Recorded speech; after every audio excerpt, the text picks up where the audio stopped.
बिस्मिल्लाहिर्रहमानिर्रहीम, अस्सलाम वालेकुम। मैं हूं मखदूम शहाबुद्दीन। 15 अक्टूबर 2025 बुध का दिन। अहम तरीन डेवलपमेंट्स हैं जो आपके सामने रखनी है। सूरत हाल तशवीशनाक है। पाकिस्तान की एयर स्पेस को बंद करने का हुक्मनामा जारी कर दिया गया है और एक सीज फायर की खबर आई है कि 6 बजे से अफगानिस्तान के साथ 48 घंटे के लिए सीज फायर नाफिजुल अमल है।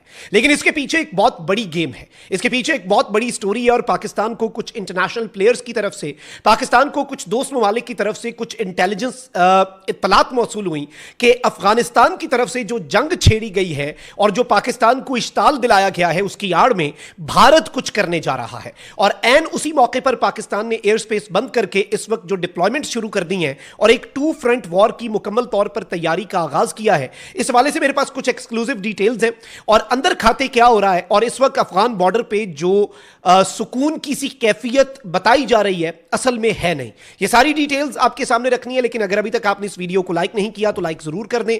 आपके लाइक्स और कमेंट्स इंपॉर्टेंट हैं, बल्कि कमेंट सेक्शन में पाकिस्तान जिंदाबाद का नारा जरूर लिखें और अगर चैनल को आपने सब्सक्राइब नहीं किया तो चैनल को भी सब्सक्राइब कर लें। नाज़रीन किराम, अफगान तालिबान की तरफ से 11 और 12 अक्टूबर की दरमियानी शब जारियत की गई। 5वीं उनकी सीज फायर की रिक्वेस्ट हमने एक्सेप्ट की। फिर 14 और 15 अक्टूबर की दरमियानी शब यानी कल रात इन्होंने जारियत की, हमने जवाब दिया। फिर इन्होंने दिन के उजाले में जो चमन में स्पिन बोल्दक का एक बॉर्डर क्रॉसिंग है और बाबे दोस्ती है उस पर दहशतगर्दों की तरह, क्योंकि ये प्रोफेशनल मिलिट्री तो है नहीं, ये मर्सनरीज हैं, ये किराए के कातिल हैं, ये नॉन स्टेट एक्टर्स हैं और ये एक रिजीम है, ये एक हुकूमत भी नहीं है। तो इन्होंने आईईडी ब्लास्ट किया, वही जो इनके खारजी दोस्त जो हैं टीटीपी वाले वो करते हैं उसी तर्ज का। और फिर उसकी आड़ में इन्होंने कुछ पाकिस्तान के कस्टम्स के एहलकारों को और कुछ एफसी के जो वहां पर गार्ड्स थे उन्हें इन्होंने यरगमाल बनाया, उन्हें शहीद किया, उनके जसदे खाकी की तौहीन की और इस तरह की वीडियोज आ रही हैं कि किसी का भी खून खौल उठे।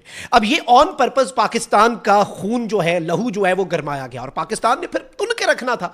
फिर पाकिस्तान एयरफोर्स ने दिन के उजाले में काबुल और कंधार की बुनियादें हिला दी, इनके इंटेलिजेंस चीफ के दफ्तर के ऊपर स्ट्राइक मारी, इनके ऑयल डिपोज, इनकी ऑयल फील्ड्स उड़ा के रख दी और कंधार के अंदर, और इनके जो टॉप के लीडर्स अपने आप को महफूज समझ रहे थे ना, इनके जो वजीर बैठे हुए हैं नाम नेहाद एक रिजीम है, ये वैसे वजीर तो उन्हें कहना बनता नहीं है, और इनके जो मिलिट्री चीफ्स हैं उनके सर पे पाकिस्तान के ड्रोन्स ने किल जोन जो है वो एस्टैब्लिश किया और ये बताया कि तुम हमारे टारगेट पे हो, 1 मिनट की दूरी पर हो। उसके बाद इन्होंने दोबारा से सीज फायर की रिक्वेस्ट कर दी। लेकिन इस सब के अंदर पाकिस्तान को कुछ मैसेजेस इंटरनेशनल कम्युनिटी की तरफ से कन्वे किए गए हैं और बिल्कुल वही जो पाकिस्तान एंटिसिपेट कर रहा था मंसूबा इनकी तरफ से, एग्जैक्ट वही मंसूबा जो है वो शुरू होने जा रहा था। यानी अफगान वजीर खारजा अमीर खान मुत्तकी भारत गया, उससे 2 हफ्ते पहले ही इंडियन डिफेंस मिनिस्टर राजनाथ, उनका आर्मी चीफ, ये सब बढ़ के मारना शुरू हो गए कि हम ये कर देंगे वो कर देंगे। अच्छा, आज आईएसपीआर ने सिर्फ अफगानिस्तान के लिए एक स्टेटमेंट नहीं जारी की, एक अलग से प्रेस रिलीज इंडिया के जो जर्नैल हैं उनकी तरफ से प्रोवोकेटिव स्टेटमेंट्स और पाकिस्तान पर दोबारा से हमले की स्टेटमेंट्स का भी आईएसपीआर ने जवाब दिया। अब आपने आराम से जरा कड़ियों से कड़ियां मिलानी और हमने जो चीजों को समझने की कोशिश की है और ये जो सीज फायर 48 घंटे का अनाउंस हुआ है, और इसकी पहले खबर आप सुन लें अब वजारत खारजा की क्या है, फिर मैं बताता हूं इसके पीछे असल पाकिस्तान की हिकमत क्या है। ठोकना हमने नहीं रोका, ठुकाई जारी रहेगी और ऐसा अभी तक, ये तो हमने will finish this job once and for all. ये अफगान वाला चैप्टर तो हमने मुका देना है, इनका मक्कू ठपना है, क्योंकि यकीन माने इस कदर घटिया, गैर इस्लामी और गैर इंसानी हरकतें इंडियन फौज ने भी आज तक नहीं की। पाकिस्तान और इंडिया की कितनी जंगें हुई हैं, कभी जो फौजियों के जसदे खाकी हैं, जो उनकी बॉडीज हैं, उनके साथ कोई घटिया हरकत ना पाकिस्तान ने की ना इंडिया ने की। नीच दुश्मन है, लेकिन फिर भी एक सर्टन लाइन है जो उन्होंने क्रॉस नहीं की। ये तो घटिया तरीन लोग हैं, नाम नेहाद इस्लाम के ऊपर, इस्लाम के ये पहरेदार बने हुए हैं। उधर जाके इमाम मेहदी की फौज बनना था, इमाम मोदी की फौज बन के रह गए हो तुम लोग।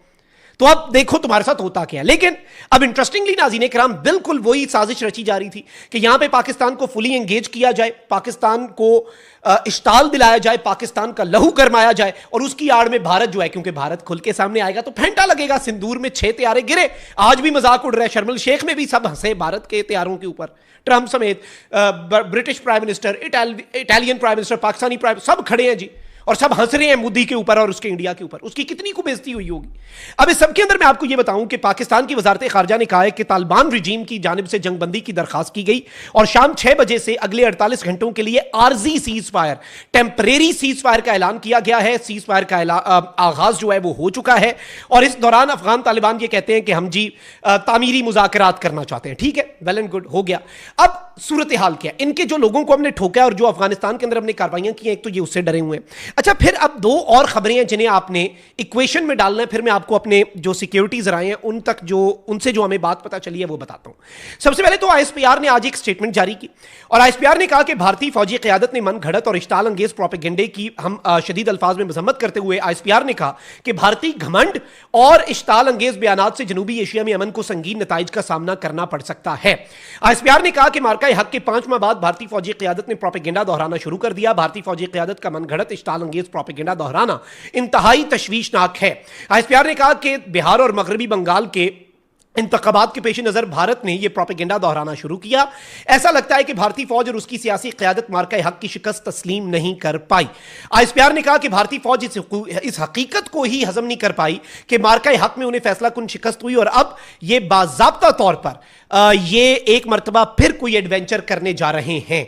अब एक तरफ इस खबर को आप इक्वेशन में डालें, फिर उसके साथ जो आज आर्मी चीफ ने प्रेसिडेंट ऑफ पाकिस्तान से मुलाकात की, यानी फील्ड मार्शल और commander in chief of the armed forces की एक अलामती मुलाकात। ये मुलाकात जो है इसकी सिंबॉलिक इंपॉर्टेंस बहुत ज्यादा है और इंटरनेशनल मीडिया से लेकर इंडिया और अफगानिस्तान को एक मैसेज गया कि पाकिस्तान इज नाउ कंप्लीटली मुकम्मल तौर पर पाकिस्तान जो है नाज़रीन कराम वो इस सारी सूरत हाल में किसी भी तरह से पाकिस्तान जो है वो एक फुल फ्लेज वॉर में दाखिल हो चुका है। ये मैसेज दिया गया है। अब इस सबके अंदर नाज़रीन कराम इंपॉर्टेंट चीज जो है वो समझने वाली वो ये है कि पाकिस्तान ने एक नोटम जारी किया है और पाकिस्तान की तरफ से एयर ट्रैफिक के जो रूट्स हैं वो बंद कर दिए गए हैं और ये बेसिकली पाकिस्तान ने जो बंद किए हैं ये बिल्कुल अगर हम देखें तो लाइन ऑफ कंट्रोल और इंटरनेशनल बॉर्डर जो है इंडिया के साथ उसके अक्रॉस भी और अफगानिस्तान वाली साइड से, ये सेंट्रल पाकिस्तान के बिल्कुल सेंटर में सेंट्रल पाकिस्तान के लिए पाकिस्तान ने एक जो नोटम है वो जारी किया है।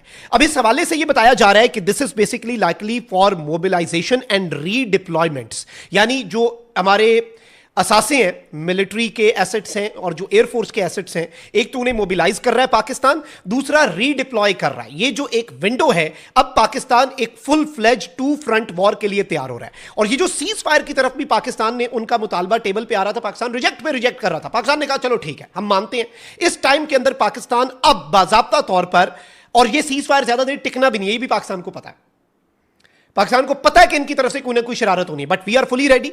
लेकिन ये जो एयर स्पेस क्लोजर है एग्जैक्टली इन सेंट्रल पाकिस्तान के बिल्कुल सेंटर में, ये मोबिलाइजेशन के लिए भी है, ये रीडिप्लॉयमेंट के लिए भी है, ये टू फ्रंट वॉर की मुकम्मल तैयारी के लिए भी है, क्योंकि वी आर एक्सपेक्टिंग कि इंडिया इस सारे के सारे मामले में कोई बहुत बड़ी वारदात और कोई एडवेंचर जो है वो करने की तैयारी कर रहा है। बल्कि अगली रात भी इनके अमृतसर से इनका एयरफोर्स का एक यूनिट उड़ा और हमारी तरफ हम फुली रेडी होते हैं। इनका कुछ भी वहां से होता है, इधर हम पूरी तरीके से तैयार होते हैं, हमारे इन्हें एंगेज करने के लिए तैयारी परवाज भर जाते हैं, बेशक वो इधर को आए या ना आए।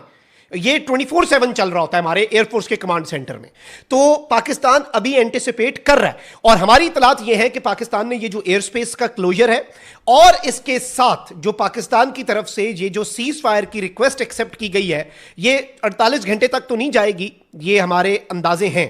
लेकिन एक चीज बहुत क्लैरिटी के साथ इस वक्त समझ आ रही है कि पाकिस्तान को इंटरनेशनली एक बहुत क्लियर मैसेज दिया गया है और ये कुछ दोस्त ममालिक की तरफ से मैसेज दिया गया है कि ये आपको अफगानिस्तान वाली साइड से इश्ताल दिलाना, it was completely on their agenda, यही इनका मंसूबा था, यही इनकी प्लानिंग थी। और अब ये उसकी आड़ में इंडिया वाले जो हैं, जो डायरेक्टली पाकिस्तान से लड़ नहीं सकते, जो डायरेक्टली पाकिस्तान का मुकाबला नहीं कर सकते, वो अब इन्हें प्रॉक्सी के तौर पर एक डिस्ट्रैक्शन के तौर पर यूज करके in the next few hours, अगले चंद घंटों में आप पर एक और स्ट्राइक कर सकते हैं। ये एक वो चीज है जिसने एक मर्तबा पाकिस्तान को मुकम्मल तौर पे हाई अलर्ट पे डाल दिया। हम पहले से ही ईस्टर्न और वेस्टर्न बॉर्डर पे हाई अलर्ट पे थे, सुपर हाई अलर्ट पे थे, रेड अलर्ट जारी हो चुका था, एयरफोर्स ऑलरेडी तैयार थी। लेकिन अब कुछ स्ट्रेटेजिक रीडिप्लॉयमेंट्स हो रही हैं, कुछ strategic mobilisation of the forces हो रहा है और हम एक बहुत बड़े सरप्राइज की तैयारी जो है वो कंप्लीट कर चुके हैं।